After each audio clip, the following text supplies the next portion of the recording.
Bugungi kunda yoshlar dasturlash orqali o'z g'oyalarini amaliy loyihalarga tatbiq etib, shaxsiy daromad topishmoqda va iqtisodiyot rivojiga o'z hissalarini qo'shmoqda. Bugungi ko'rsatuvimiz orqali ana shunday iqtidorli yoshlar bilan birgalikda suhbatlashamiz. Bugungi kunda IT yo'nalishiga bo'lgan talab keskin ortib borishi natijasida deyarli barcha sohalardagi ko'plab vazifalarni raqamli texnologiyalar o'z zimmasiga olishga ulgurdi. Ya'ni turli sohalarda insonlarni qiynab kelayotgan muammolar tezda o'z yechimini topa boshladi. Bunday o'zgarishlar yurtimizga zamonaviy kasblarning kirib kelishiga imkon yaratdi. So'nggi yillarda ko'plab yoshlar IT yo'nalishining turli tarmoqlarida o'z bilimlarini sinovdan o'tkazib kelishmoqda. Viloyatimizda ham bunday yoshlarning soni kundan kunga ortib bormoqda. Ular uchun turli sharoitlar yaratilgan. Xususan, o'quv markazlari, raqamli texnologiyalarga ixtisoslashtirilgan maktablarning soni anchagina. Bugungi kunda mana frilanserlik sohasidan gapiradigan bo'lsak, o'zi frilanserlik o'zi nima degan? Frilanserlik o'zi o'zini vaqtini bemalol belgilaydigan ishchi degan. Hozirgi kunda mana o'quvchilarimiz ichida 20% dan ziyod bolalar daromadga chiqishgan, ozmi ko'pmi daromadini boshlagan. Ya'ni shu o'qish davrida. Bugungi kunda frilanserlik sohalarining ichida grafik dizayn bor, dasturlash, web dasturlash, SMM kurslari bor. Yoki masalan oddiy tarjima bilan ham frilanserlik qilish mumkin. Ya'ni daromad qilish mumkin bunda. Copywriting masalan yozish, savodxonlikning kursini o'zida bolalarimiz daromadga chiqyapti. Frilanserlikning eng asosiy afzalliklari bu erkin ish jadvali. U o'quvchi bo'ladimi, ishchi bo'ladimi yoki umuman boshqa bir sohani odami bo'lsa ham ish jadvali erkin. Ya'ni uydan chiqmasdan ishlash mumkin yoki masalan uyda o'tirib masalan ishdan keyin ishlash mumkin. O'quvchilarga eng qulay narsa. Ya'ni o'quvchilarga maktabiga, o'qishiga xalaqit qilmaydigan darajadagi. Frilanserlik yana bitta muhim jihatlaridan yoshlarga tegishli bo'lgan joyi daromad va bilim mahoratini oshirib borishi. Ya'ni daromad oshirish uchun o'zi xohlab bilim ola boshlaydi. Ya'ni o'zini ustida ishlaydi. Ya'ni masalan 1 so'mlik ishda olgan bo'lsa 2 so'mlik ish qilish uchun o'zini ustida ishlashi kerak.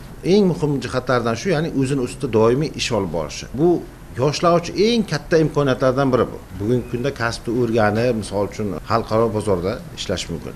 Xulosa qilib aytganda, frilanserlik bu faqat ish emas. Bu erkinlik, mas'uliyat, ya'ni o'z ustida ishlash. Dasturchilik. So'nggi yillarda bu sohaga bo'lgan talablarning ortib borishi, yoshlarning bu borada ko'plab muvaffaqiyatlarga erishishi ko'pchilikning e'tiboriga tushishga ulgurdi.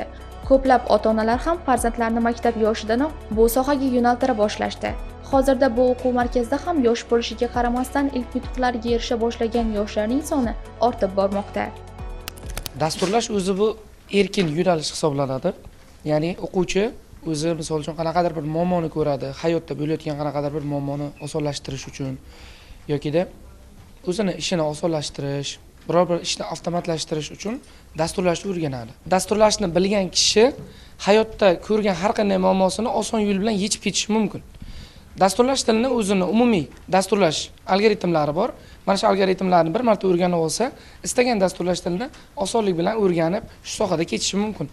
Bizning Sensorik IT o'quv markazida ayni mana shunaqa dasturlash yo'nalishlaridan tashqari, mana yaqin kunlarda kiber xavfsizlik va robototexnika yo'nalishlariga ham start berildi. Hozir o'quvchilarimiz, eng yosh kichik o'quvchilarimiz ham kelib, algoritmlarni qanday ishlashi, robotlarni qanday harakatlantirish va internetda o'tirgan paytda o'zini xavfsizligini qanday ta'minlashni o'rganib olmoqda. Bu ertaga kelajagida juda katta foyda beradi. Ayni mana shunaqa dasturlash yo'nalishlari bo'yicha daromadga chiqqan o'quvchilarimiz ham juda ko'pchilikni tashkil qiladi. Ular shunchaki kompyuterning oldida o'zini bilimlari asosida internetda turib yaxshigina daromad qilishmoqda. Biror bir kishi misol uchun do'koni bor yoki biror bir yangi bir biznes boshlagan. O'sha biznesida bir saytini yoki bir kichkina bir botini yaratib berish orqali u kishiga ham foydasi tegadi, ham o'ziga ham foydasi tegadi. Ya'ni yaxshigina daromadga ega bo'lishi mumkin bo'ladi. Bugungi kunda dasturlashga qiziqayotgan yoshlar sonining ortishi jamiyatimizda raqamli texnologiyalarning oshib borayotganidan dalolat beradi. Ularning aksariyati hali professional darajaga yetmagan bo'lsa-da, o'z bilimlarini amaliyotda sinab ko'rib, o'z yutuqlariga erishib, tengqurlariga o'rnak bo'lib kelishmoqda.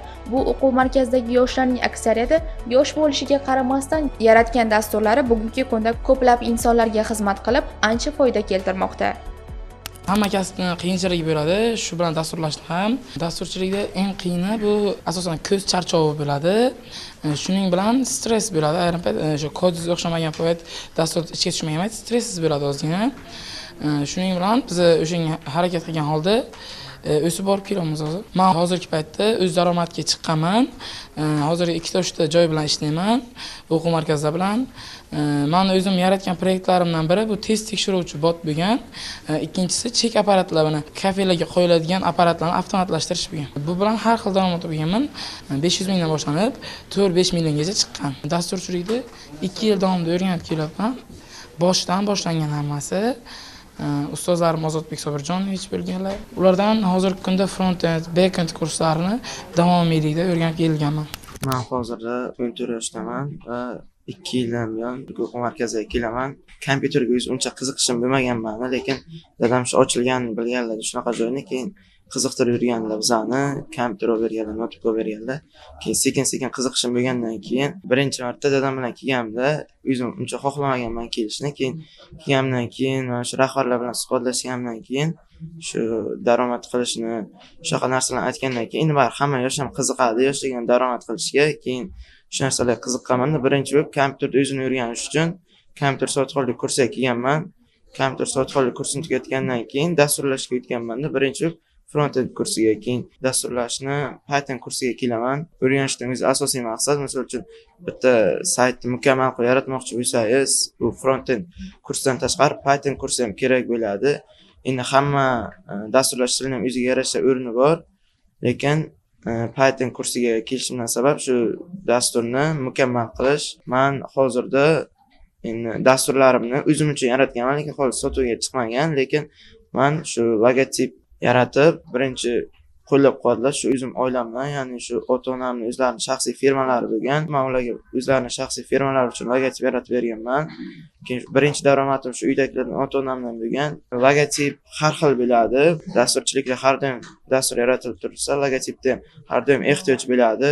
Eng ko'p qilgan daromadim endi bitta logotipdan kelib chiqadigan bo'lsak, har xil bo'ladi. Misol uchun 400 mingga, 450 minggacha bitta logotipdan 10 ta 15 tagacha logotip taxlaganman.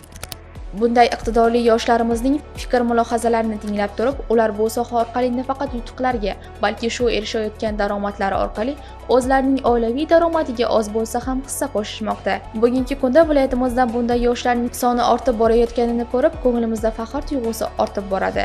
Ular nafaqat ushbu o'quv markazidagi shart-sharoitlardan, balki maktabda yoki uyda bo'lgan vaqtlarda bo'sh vaqtlaridan unumli foydalanib, kelajaklari uchun ulkan rejalar ham tayyorlab qo'yishgan.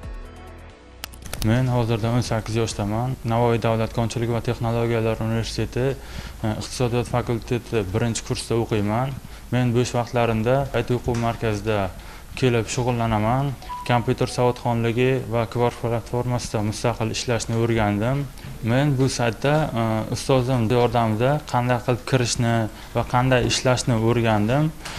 Ustozimiz buning uchun bizga ko'p narsalarni o'rgatib kelmoqdalar. Va bu orqali men mustaqil ravishda Quark saytida 2000 rubl topishga erishdim. Menga shu ikkita Excel'da fayl topshirildi. Shu fayl ma'lumotlaridan foydalanib infografika yasab berish kerak ekanda.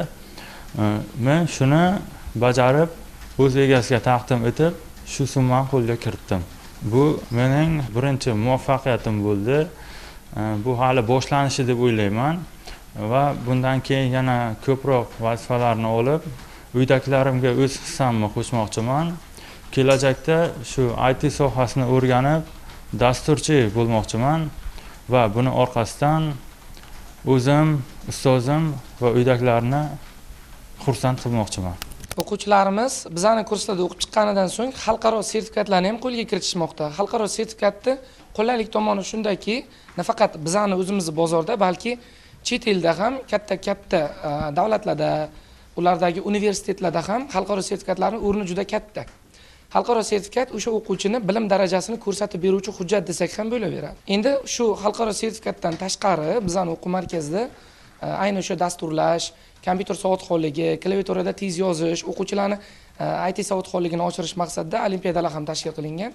O'sha olimpiadalar bo'yicha ham o'quvchilarimiz birinchi, ikkinchi o'rinlarni qo'lga kiritishmoqda va tez ishlashi, mana klaviaturada yozishi, dasturlashda qanday tushunchalarga ega bo'lganligi hammasini ko'rsatib, o'zi qiziqish bilan kelib ushbu musobaqalarimizda qatnashmoqda. Shahar, tuman miqyosida va viloyat miqyosida bizani o'quv markazimizda o'qib chiqqan o'quvchilarimiz olimpiadalardan yuqori o'rinlarni qo'lga kiritishmoqda. Nima sababdan? Chunki ular ayni qiziqib mana shu yo'nalishni tanlashgan. Qiziqib, qiyinchiligidan qochmasdan, tunu kun o'zini ustida ishlaganligi uchun mana shu natijalarga erishib, bizani o'quv markazimizda va o'zlarini ota-onalarini ham xursand bo'lishiga, ertaga ularning kelajagiga ishonishiga demak sababchi bo'lishmoqda.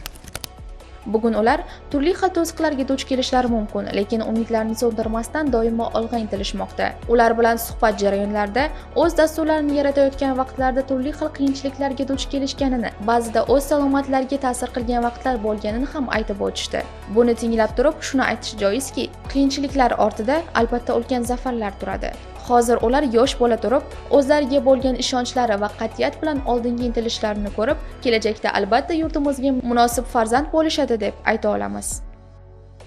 Men 9 oydan beri dasturchilik kursiga kelaman. Men o'quv markazidan olgan bilimlarimga asoslangan holda yaqinda o'z akamga programma loyiha yaratib berdim. U loyihada bolalarning keldi-ketisi va turli to'lovlarni barchasini ko'rib turish va hisoblash mumkin.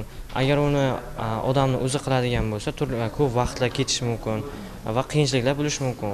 Dasturchilik shunday kasbki, odamlarni qiladigan mehnatini osonlashtirish. Mening loyihamdan keladigan foyda shuki, o'quvchilar to'lovlarni onlayn qilishi mumkin.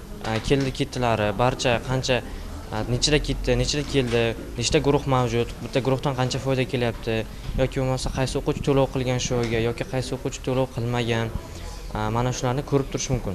Mening yaratgan o'quv markazi ilovamning foydali taraflari shuki, direktor va o'qituvchilar o'quvchilarning davomatlarini tekshirib turishi mumkin va o'sha direktor oylik to'lovlari shu kabi ma'lumotlarni ko'rib turishi mumkin. Men hozir 13 yoshdaman. Men ham o'z tengqurlarim singari o'z dasturlarimni yaratib kelmoqdaman. Bulardan biri Food Rush. Bunda ovqatlarning menyusi joylashgan va yetkazib berish xizmati bor. Hozir bunaqa saytlarga talab juda ham katta. Shuning uchun men bunaqa saytlardan ko'plab yaratmoqdaman va bu saytimni yaratishda maqsadim ommagina daromad qilmoqdaman. Buni yaratishda ustozimning juda ham katta yordamlari tekkan. Men hozir kompyuter savodxonligi va front guruhlarida o'qib kelmoqdaman. Men Quark freelancerlik saytidan hozirda o'z daromadimni qilmoqdaman. Birinchi daromadim bu Quark saytidan qilganman. Bir insonga prezentatsiya tahlil berganman. Dasturlashning ham o'z qiyinchiliklari bo'ladi. Bu qiyinchiliklardan biri bu saytingiz o'xshamay qolsa, baribir stressga tushadi odam. Ana shu paytda odam stressga tushmasligi kerak, yana intilib berish kerak. Insonda qachonki intilish bo'lsa, shunda muvaffaqiyatga erishadi. Men bu dasturim orqasidan har xilcha daromad qilaman. Bir insonga bu dasturimni berganman, u inson har oyiga menga pul berib turadi, ma'lum bir miqdorda. Bu loyihamni qilganimga oilamga ham ozmi ko'pmi foyda keltirmoqda. Kelajakda men insonlarga foyda keltiradigan dasturlarni yaratib, daromad qilish niyatim bor. Bugun ular kichik yutuqqa erishgan bo'lishlari mumkin, lekin aynan shu kichik natijalar ertangi ulkan muvaffaqiyatlarning boshlanishi, yangi imkoniyatlar sari yetaklovchi eng muhim qadamlardir. Har bir qilingan harakat, har bir o'rganilgan dars ularning kelajakdagi yirik loyihalari, ijodiy ishlari, ularning o'z salohiyatini to'liq namoyon etishlari uchun zamin hozirlaydi.